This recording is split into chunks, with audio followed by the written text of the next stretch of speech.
ये best versus best की लड़ाई है। एक तरफ आपको पावर हाउस जिसमें रोहित शर्मा, सूर्य कुमार यादव और हार्दिक पांड्या नजर आएंगे। दूसरी तरफ आपको कंसिस्टेंसी से आगे बढ़ते हुए बल्लेबाज साई सुदर्शन, शुभमन गिल और जॉस बटलर नजर आएंगे। एक तरफ आपको जसप्रीत बुमराह जैसा कमाल गेंदबाज नजर आएगा जिसके साथ दीपक चहर, ट्रेंट बोल्ट, हार्दिक पांड्या नजर आएंगे। दूसरी तरफ गेंदबाजी में ना अपनी करामात लेके राशिद खान, प्रसिद्ध कृष्णा, मोहम्मद सिराज और साई किशोर नजर आएंगे। ये जो लड़ाई है ना, ये सिर्फ मैच जीतने की लड़ाई नहीं है, ये प्लेऑफ्स का आपको एक ड्रेस रिहर्सल भी देखने को मिल सकता है। जब ऐसी गेंदबाजी यूनिट जो दोनों टीमों के पास है, जिसने कम से कम 50 विकेट एज ए ग्रुप ले लिए, दोनों ने लिए, वहां पे जब गेंदबाजी होगी, आमना सामना होगा, जहां पे एग्रेशन के साथ स्ट्राइक रेट को आगे बढ़ाते हुए मुंबई इंडियंस के बल्लेबाज देखने को मिलते हैं, वहां पे दूसरी तरफ आपको कंसिस्टेंसी से रन बनाते हुए बल्लेबाज नजर आते गुजरात के। इससे बेहतर कॉन्टेस्ट देखने को ही नहीं मिलेगा। बहुत कुछ है इस मैच में, आज बात करेंगे।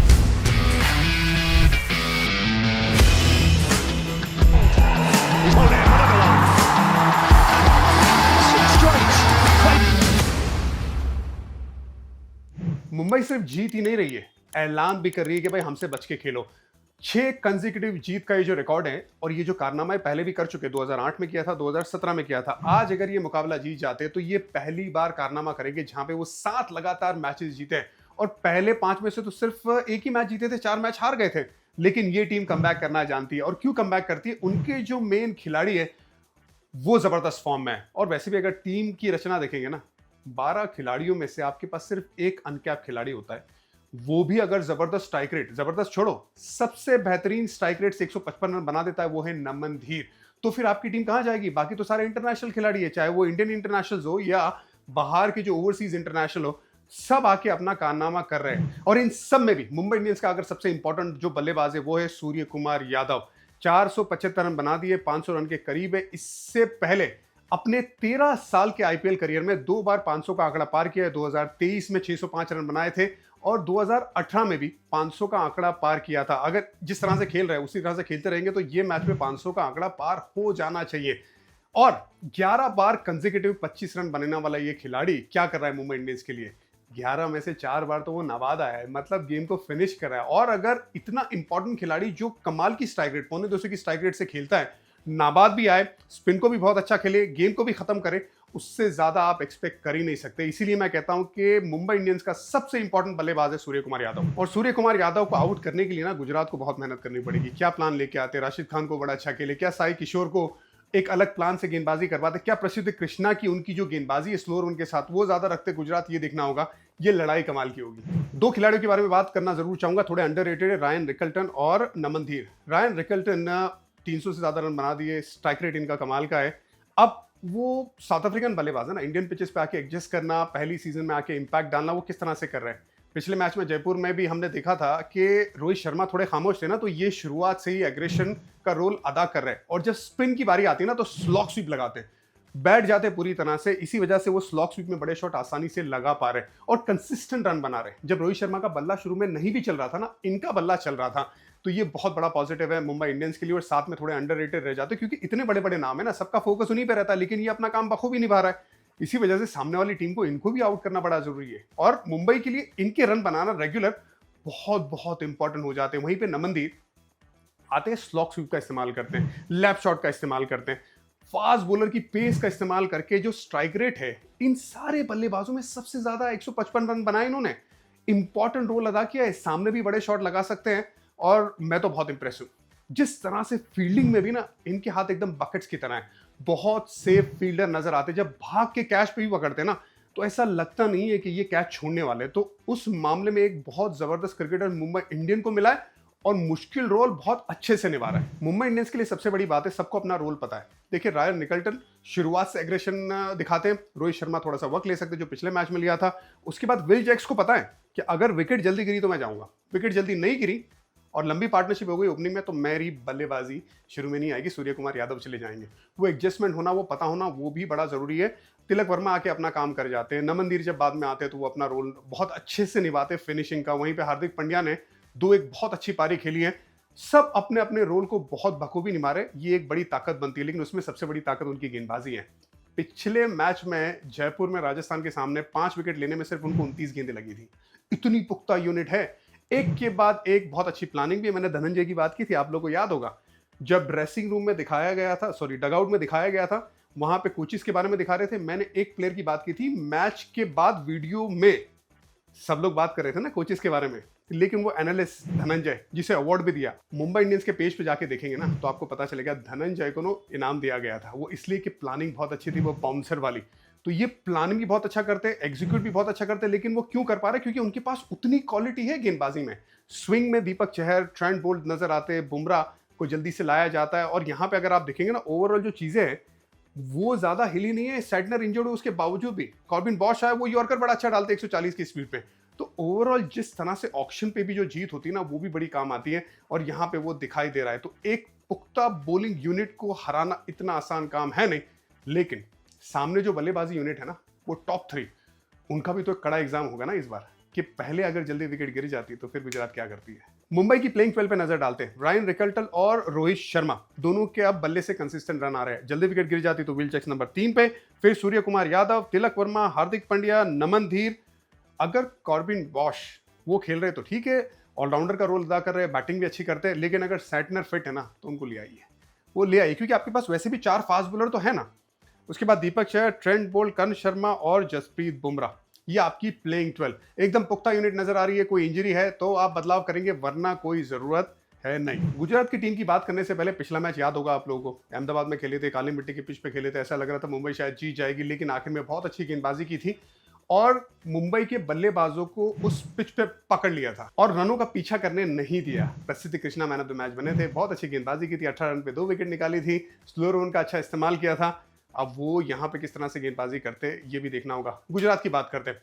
गुजरात की सबसे बड़ी ताकत उनकी बल्लेबाजी है, वो भी टॉप 3 में।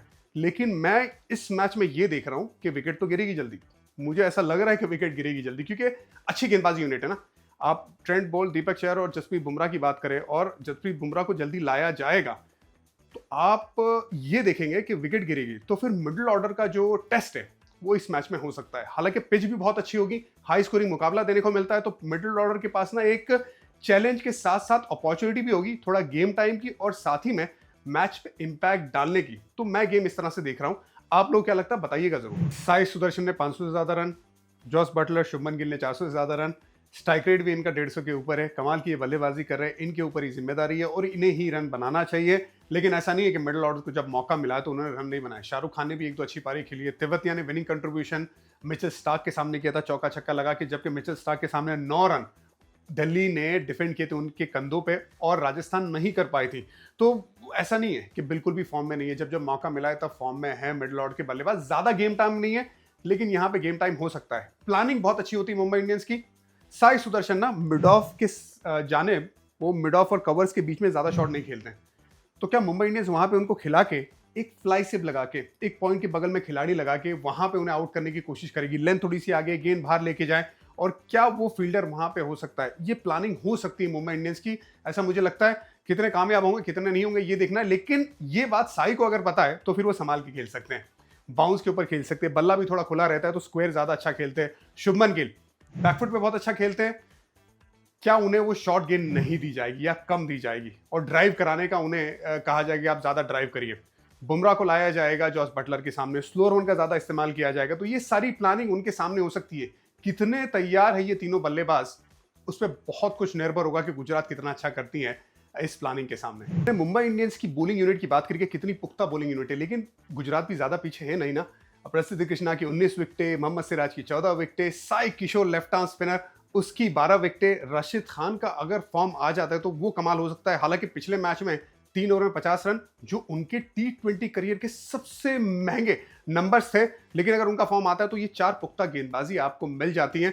एक जो चैलेंज रहेगा ना सूर्य कुमार यादव का रहेगा। सूर्य कुमार यादव ने 450 रन बनाए, 550 में 149 रन या तो लैप शॉट में लगाए जो स्कूप करते हैं वो, या तो स्वीप शॉट में लगाए। अब ये जो एरिया है फाइन लेग से लेके स्क्वायर लेग और मिड विकेट के बीच वाला इलाका है, उसको किस तरह से प्रोटेक्ट करते हैं गुजरात का जो खेमा है, जिसमें आशीष नेहरा की प्लानिंग आती है, जिसमें कप्तान शुभमन गिल का रोल रहेगा, जिसमें गेंदबाजों का अपना एक सोच रहेगा कि उस एरिया को किस तरह से प्रोटेक्ट करते हैं। ये लड़ाई बड़ी रोचक होने वाली है, ये मैं जरूर देखना चाहूंगा। उस पर बहुत कुछ निर्भर भी रहेगा, क्योंकि वहां पे आपने उनको पकड़ा और कहा कि आप ओवर कवर्स या सामने मारिए, और उस फील्डर को भी आपने सामने की तरफ रखा। तो क्या प्लान लेके आता है इनफॉर्म सूर्य कुमार यादव, जो कमाल का बल्लेबाज है, वो भी देखने के लिए आप सबको बहुत आतुरता होगी, मुझे तो है बिल्कुल। गुजरात के प्लेइंग 12 पे नजर डालते हैं, कमाल का इंडियन कोर बन रहा है। इन्हें ना 4 ओवरसीज खिलाना ये जरूरी है नहीं, क्योंकि इनके पास इंडियन खिलाड़ी बहुत अच्छे नजर आ रहे हैं। शुभमन गिल, साई सुदर्शन, कमाल की ओपनिंग जोड़ी। जॉस बटलर आते, अपना काम करते, जल्दी विकेट गिरती है तो फिर थोड़ा टाइम लेते, अगर साझेदारी हो गई और इनकी एंट्री पॉइंट बाद में, तो फिर उनका खेलने का अंदाज बदलता है। पहली गेंद से एग्रेशन का अंदाज दिखाते हैं। ये एक्सपीरियंस है ना, एक्सपीरियंस की बिना तो होता नहीं है। फिर वॉशिंगटन सुंदर, अगर जल्दी विकेट गिर जाती है और उन्हें लगता है कि हमें एक अतिरिक्त बल्लेबाज की जरूरत है, तो फिर शर्फेन रदरफोर्ड को लेके आते हैं, वरना उनकी जगह पे overseas fast bowler Gerald Quds, जो बैटिंग भी कर सकते हैं, वो खेल सकते हैं। शाहरुख खान, राहुल तेवतिया, राशिद खान, आपके हो गए ना 8, अगर शर्फेन रदरफोर्ड को मिला दिया। फिर साई किशोर, मोहम्मद सिराज, प्रसिद्ध कृष्णा और ईशांत शर्मा। तो भाई ये तो आपके पास स्पिनर भी अच्छे आ गए, आपके पास फास्ट बॉलर भी अच्छे आ गए। मुझे नहीं लगता इससे ज्यादा कुछ बदलाव करने की जरूरत है। अब सीधा मैचेस पे आते हैं ना। मैचेस में सबसे पहले देखना चाहूंगा गुजरात की तरफ से, क्या वॉशिंगटन सुंदर और रशीद खान को पावर प्ले में एक एक ओवर डलाते। लेफ्ट हैंड बल्लेबाज रायन निकल्टन है उनके सामने, लेकिन रोहित शर्मा भी ना वॉशिंगटन के सामने 3 बार आउट हुए हैं। ऑफ स्पिनर है, राइट हैंड बल्लेबाज है, लेकिन उसके बावजूद क्या वो प्लान कर सकते हैं, क्या राशिद खान को एक पावर प्ले में ओवर दे सकते हैं। ये गेम चलाना बड़ा जरूरी होगा गुजरात के लिए। दूसरा मैचअप मैं गुजरात की तरफ से देखना चाहूंगा, प्रसिद्ध कृष्णा बनाम सूर्य कुमार यादव। देखिए स्पिनर को बहुत अच्छा खेले ना, साई किशोर को बहुत अच्छा खेले, रशीद खान के सामने आंकड़े कमाल के, स्ट्राइक रेट औसत सब बढ़िया है। अब प्रसिद्ध कृष्णा जो इनके इन्फॉर्म गेंदबाज है, क्या वो स्लोअर वन का ज्यादा इस्तेमाल ऑफ स्टंप के बाहर कर सकते हैं, लेकिन उसमें जरूरी है लेंथ आगे की तरफ होना। अगर स्लोअर वन है इनटू द पिच है, तो फिर पॉइंट और थर्ड मैन के ऊपर रन बनाते हैं, तो क्या मिड ऑफ ऊपर करके वो लेंथ डाले, या फिर मिड ऑफ पीछे करे, फाइन लेग ऊपर करे, स्क्वेयर लेग को अंदर करे और ऑफ स्टंप के बाहर वो स्लोअर वन डाले, थर्ड मैन भी पीछे मिल जाएगा और लॉन्ग ऑफ भी पीछे मिल जाएगा। फिर कहे कि आप कौन सा शॉट लगाते देखिए, क्योंकि आपको मैं पेस नहीं दे रहा हूं। तो ये एक प्लानिंग में देखना चाहूंगा। उसके बाद राशिद खान बनाम हार्दिक पांड्या, आंकड़े अच्छे हैं नहीं, 2 बार आउट भी किया है, हार्दिक पांड्या को खामोश भी रखा है, तो उनकी एक ओवर हार्दिक के सामने ही रखना बड़ा जरूरी है। अब चलो आते हैं मुंबई की तरफ। मुंबई में भाई दीपक चहर बनाम शुभमन गिल, वो इन स्विंग में डेफिनेटली प्लान बना सकते हैं आउट स्विंग के बाद, और साथ में वो मिड विकेट का फील्डर। मैं हमेशा कहता हूं मिड विकेट का फील्डर थोड़ा मिड ऑन की तरफ रखे शुभमन गिल के सामने और शॉट ना डाले। दूसरा, हार्दिक पांड्या को लेके आइए शुभमन गिल के सामने, 4 बार आउट किया हुआ है और वो फंसते हैं, पर तब तक थोड़ा खेल लेते हैं शुभमन गिल। उससे पहले आपको शुभमन गिल को आउट करने के लिए आपको प्लान बनाना पड़ेगा। दूसरा, साई सुदर्शन बनाम जसप्रीत बुमराह। देखिए मैं ये देखना चाहूंगा मुंबई इंडियंस की तरफ से कि वो एक फ्लाई स्लिप रखे, गेंद को बाहर लेके जाए, स्टंप की तरफ से थोड़ी सी आगे रखे, उन्हें कहे कि आप मिड ऑफ पे मारने की कोशिश करें, जहां पे वो वैगन व्हील पे अगर उनकी नजर डालेंगे तो कम खेलते हैं। स्क्वायर बहुत अच्छा खेलते हैं, पुल बहुत अच्छा लगाते हैं, लेकिन मिड ऑफ की तरफ और कवर के बीच में वो जो ड्राइव है वो कम लगाते हैं। वहां पे खिलाने की कोशिश करें, एज के लिए एक फील्डर रखिए और वहां पे उस तरह से आपको आउट करने का प्लान बन सकता है। और फिर जॉस बटलर के सामने बुमराह की अगर एक ओवर आ जाती है और ज्यादातर स्लोअर वन का भी इस्तेमाल होके स्टंप को टारगेट किया जा सकता है, बटलर फंस सकते हैं। अगर आजमाए गए हो तो नवाजे भी जाओगे, अपना कर्म करते जाओ, कामयाबी आपको मिलेगी, ये रब का वादा है। कभी भी हिम्मत मत हारो। 6 लाख फॉलोअर्स हो गए, बहुत बहुत शुक्रिया आपने जो सपोर्ट किया है। ये बात मैं इसलिए कह रहा हूं कि कभी भी ना कोई भी दिक्कत आएगी आपकी जिंदगी में, पीछे मुड़ के देखना नहीं, हमेशा आगे बढ़ना। एक सीधी लकीर आप खींच दो, उस लकीर पे बस आप चलते रहो, उस रास्ते पे आगे बढ़ो, और जो अंत है ना, जो रिजल्ट है वो आपको मिलेगा। लेकिन चलना जरूरी ना, बैठ जाओगे तो फिर आपको कामयाबी नहीं मिलेगी। तो बहुत बहुत शुक्रिया 6 लाख फॉलोअर्स के लिए। मुझे लगता है मुंबई इंडियंस की अगर बात करेंगे ना, अर्ली ब्रेक थ्रू ले लिया, पावर प्ले में 2 विकेट निकाल ली, तो फिर मुंबई इंडियंस ये गेम ली जाएगी। वहीं पे सिर्फ एक ही विकेट गिरी गुजरात की, मुझे लगता है मिडिल ऑर्डर्स बल्लेबाज भी यहाँ पे रन बना सकते हैं, तो फिर गुजरात इस मैच में लड़ेगी और आगे भी बढ़ सकती है, ऐसा मुझे लगता है। आप लोगों को क्या लगता है बताइएगा जरूर।